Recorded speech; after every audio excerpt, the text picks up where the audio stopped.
जय श्री राम। सभी सनातनियों को मेरा प्यार भरा राधे राधे। मैं आप सभी से एक बात कहना चाहता हूँ, कई चीज़ों को बहुत सीरियसली लेना चाहिए और कई चीज़ों को मजाक में उड़ा देना चाहिए। पर हम लोग क्या करते हैं, कई बार सीरियस बात को भी मजाक में उड़ा देते हैं। अभी अभी ऐसी घटना घटी है कि कुछ मौलानाओं ने एक राग गाया है कि जिस कुंभ के आयोजन में आप इतने प्रसन्न हो रहे हैं, वो कुंभ हमारी ज़मीन पे हो रहा है, वो वक्फ बोर्ड की ज़मीन है और इस बात को मजाक में नहीं उड़ाया जा सकता।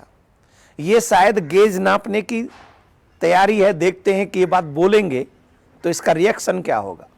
हम लोगों को इस बात पे सीरियसली सोचना चाहिए कि आखिर हम हिंदुओं के साथ, सनातनियों के साथ ऐसा मजाक क्यों हो रहा है। जब से, जहाँ तक मुझे मालूम है कि कुंभ का आयोजन कब से हो रहा है, हम लोग सोच भी नहीं सकते।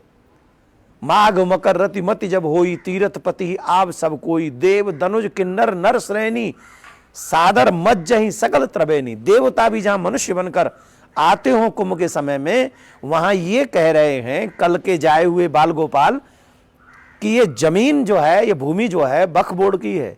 जानते भी हो ये भूमि किसकी है? सवई भूमि गोपाल की, भगवान की भूमि है ये। जब गंगा का विस्तार रूप होता है, कितना विस्तार रूप ले लेती है गंगा मैया, और फिर जब वो समेट जाती है तब उस जगह पर यह आयोजन होता है। तो गंगा तुम्हारी है या जहां विस्तार होता है वो जगह तुम्हारी है? कौन सी जगह वक्फ बोर्ड की है? अरे अब तुम गंगा को भी मानने लग गए क्या? गंगा को मान रहे हो, जमुना को मान रहे हो, सरस्वती को मान रहे हो, पृथ्वी को मान रहे हो, तो सनातन को भी मान लो।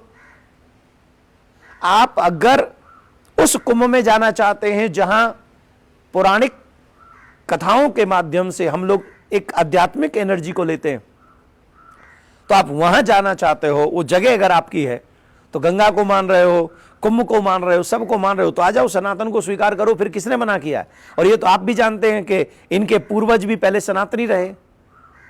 अगर इनके पूर्वज सनातनी रहे हैं तो उस पूर्वजों के पद चिन्हों पर चलने में हमें गुरेज ही क्या है? धीरे धीरे कह के कि ये जगह हमारी, ये जगह हमारी, ये जगह हमारी, ये जगह हमारी, ये द्वेष फैलाने का काम है।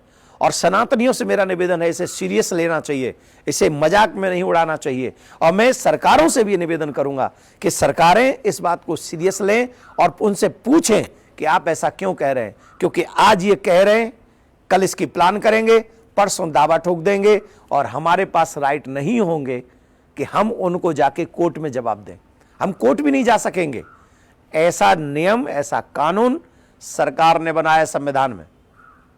तो अभी सनातनियों को जगना होगा, सीरियस होना होगा। 27 जनवरी को जो कुंभ होने जा, सनातन धर्म संसद होने जा रही है, 17 सेक्टर सनातन शांति सेवा शिविर में हम सब एकजुट होकर उसमें इकट्ठे हों और सनातन बोर्ड की बात हम मजबूती से उठाएं। इसीलिए उठाएं कि कल को कोई हमारे देवालय को, तीर्थ प्लेस को, हमारे मंदिरों को कभी भी अपना न कह सके। इसी के लिए सनातन बोर्ड जरूरी है। आज अगर आप, हम और सब मिलकर मजबूती से इस बात को उठाएंगे तो कल कोई भी वक्फ बोर्ड वाले हमारी जमीन पर नहीं आएंगे। जय श्री राम।